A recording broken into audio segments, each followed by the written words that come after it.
तो जय हिंद, नमस्कार जी। आप सभी का एक बार फिर से बहुत बहुत स्वागत है हमारे चैनल पर। तो साथियों, आप सभी का पार्ट 14 तक में आपको बता दिए थे ना। पार्ट 14 तक में आपका हो गया था कि अवतल दर्पण में आवर्धन सूत्र को कैसे सिद्ध करते हैं। ठीक है, तो आज का हमारा पार्ट 15 है। तो आज हम लोग सिद्ध करने वाले हैं उत्तल दर्पण में आवर्धन के फॉर्मूला को। ठीक है, चलिए जी क्लास को स्टार्ट करते हैं। ठीक है, सवाल है क्या, सिद्ध करें कि उत्तल दर्पण में m बराबर माइनस v बटे यू या h2 बटे h1 बराबर माइनस v बटे यू, यानी कि हमारा दोनों आवर्धन का सूत्र है। इसे सिद्ध करना है उत्तल दर्पण में। तो क्या करेंगे, सबसे पहले एक उत्तल दर्पण बना लेंगे।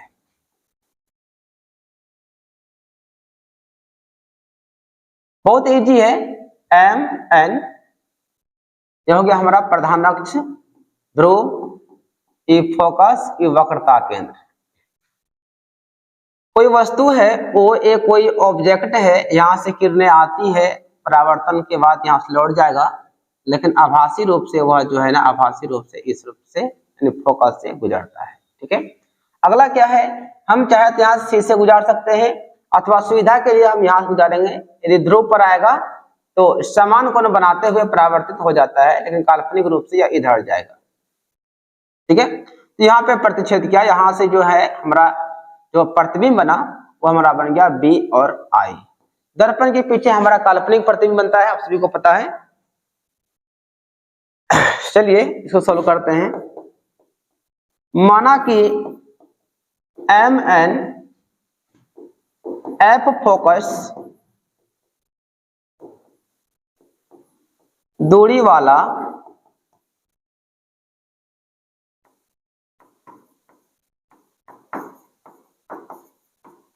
कोई उत्तल दर्पण है।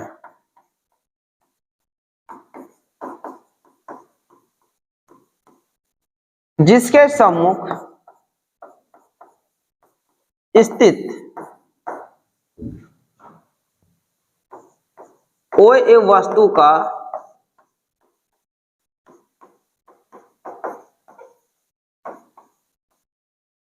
काल्पनिक बन रहा है ना, वास्तविक नहीं काल्पनिक बन रहा है। दर्पण के पीछे बन रहा है काल्पनिक वस्तु का काल्पनिक प्रतिबिंब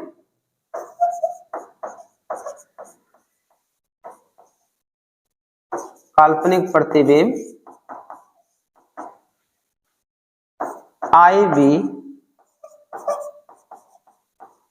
दर्पण के पीछे बनता है। अब यहां से ध्यान से समझिएगा, ये जो इसका इंट्रोडक्शन था है ना, वो हम लिख दिए। तो थोड़ा ध्यान से समझिएगा, ये जो आपका है ई वाला त्रिभुज जो है, ई वाला त्रिभुज दिख रहा है, ई वाला त्रिभुज और इसका ई वाला त्रिभुज, दोनों आपस में क्या है, यहाँ 90 है, यहाँ पे 90 है, तो हमारा क्या हो जाएगा, समरूप हो जाएगा। ठीक है, तो त्रिभुज AOP समरूप है त्रिभुज IBP, दोनों आपस में क्या है, समरूप है। तो समरूप त्रिभुज क्या होता है, संगत भुजा समानुपाती होता है। इसका लंब हो जाएगा OA और इसका लंब हो जाएगा IB, या आप BIB बोल सकते हैं। आधार इसका है यहां से O से P, और इस त्रिभुज का आधार हमारा E2 है, PI। क्या है, आधार PI है, ध्यान समझिएगा, PI है।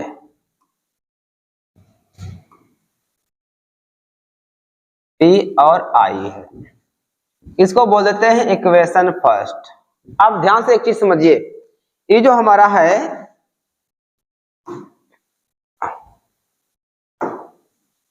ये जो हमारा है H1 है, H1 यानी कि हमारा वस्तु का ऊंचाई है, और ये जो यहाँ से यहाँ है हमारा H2 है, यानी कि प्रतिबिंब का ऊंचाई है, और दर्पण से वस्तु की दूरी हमारा U हो जाएगा, दर्पण से या प्रतिबिंब की दूरी हमारा हो जाएगा V हो जाएगा। ठीक है, तो आते हैं नई चिन्ह परिपाटी से,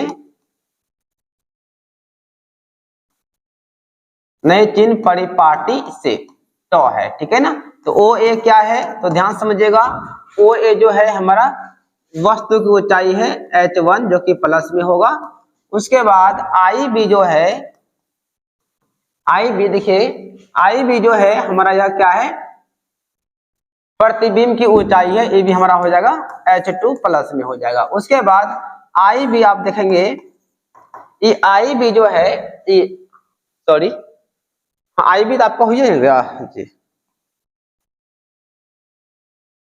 आई बी हो गया। अब क्या बचा, ओपी बचा ना, ओपी। अब ओपी देखिए, ओ से पी, यह हमारा क्या है, वस्तु से दर्पण की दूरी, मतलब दर्पण से वस्तु की दूरी, यह आपका होता है माइनस में। उसके बाद पी आई, अब पी आई क्या भाई, पी आई देखिए, पी से आई है ना, ये पी आई, तो यह क्या है, हमारा प्रतिबिंब है, दर्पण से प्रतिबिंब की दूरी, प्लस में हो जाएगा भी। अब यहां मान धर देंगे समीकरण 1 में, तो क्या लिखेंगे,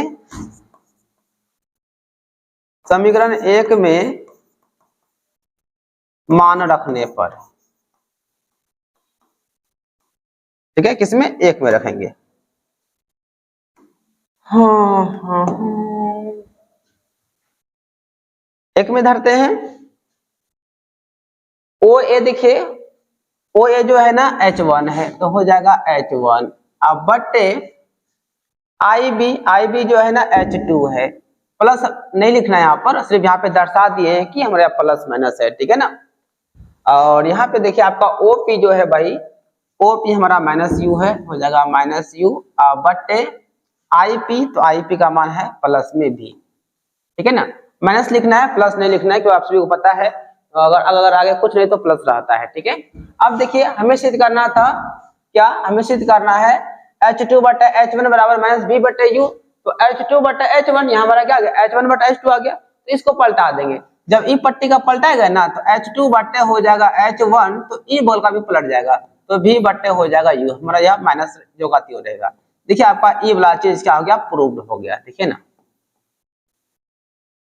प्रूव्ड, तो हमारा जो है ना बी सेक्शन का जो है ना, मतलब बी वाला पार्ट हमारा प्रूव्ड हो गया। अब ए बी आ जाते हैं, अब आवर्धन की परिभाषा से अब देखिए आवर्धन का परिभाषा क्या होता है, इसका परिभाषा होता है, आवर्धन बराबर क्या होता है, प्रतिबिंब की ऊंचाई और वस्तु की ऊंचाई के अनुपात को क्या कहते हैं, आवर्धन कहते हैं, ठीक है। तो इसे बोल देंगे इक्वेशन, इसको 2 बोल दीजिए, इसको बोल देते हैं इक्वेशन 3 बोल देते हैं, ठीक है। क्योंकि देखिए 2 और 3 को देखेंगे तो H2 बटे H1 इसके बराबर है, वही H2 बटे H1 इसके बराबर है, मतलब ये दोनों बराबर, तो ये दोनों भी हमारा क्या हो जाएगा, बराबर हो जाएगा। तो क्या लिखेंगे, फ्रॉम सेकेंड एंड थर्ड, यानी कि 2 और 3 से हमारा जो है ना, देखिए H2 बटे H1, उसके बाद यहाँ पे H2 बटे H1 है ना, ये दोनों बराबर है, तो ये भी दोनों हो जाएगा बराबर, यानी कि M बराबर हो जाएगा माइनस V बटे हो जाएगा U। चलिए यहीं पे हमारा क्या हो गया जी, प्रूव्ड हो गया, ये हमारा पार्ट 1 का प्रूव्ड हो गया, ठीक है। उम्मीद करेंगे कि आप सभी को समझ में आ गया होगा, एकदम बहुत इजी है, कोई लोग नहीं भारी नहीं है, ठीक है। चलिए आगे बढ़ते हैं। अब देखिए इसी में आपको पार्ट 16 का भी हम बताइए देते हैं, इसमें ये भी हमारा देखिए, इसमें आवर्धन सूत्र हमारा यहाँ पर और है, M बराबर 1 माइनस V बटे U को सिद्ध करना है, V बटे F को, है ना, सिद्ध करना है कि M बराबर 1 माइनस V बटे F होता है, ठीक है। ये बहुत ही सिंपल है। माना कि F फोकस दूरी वाला कोई गोलीय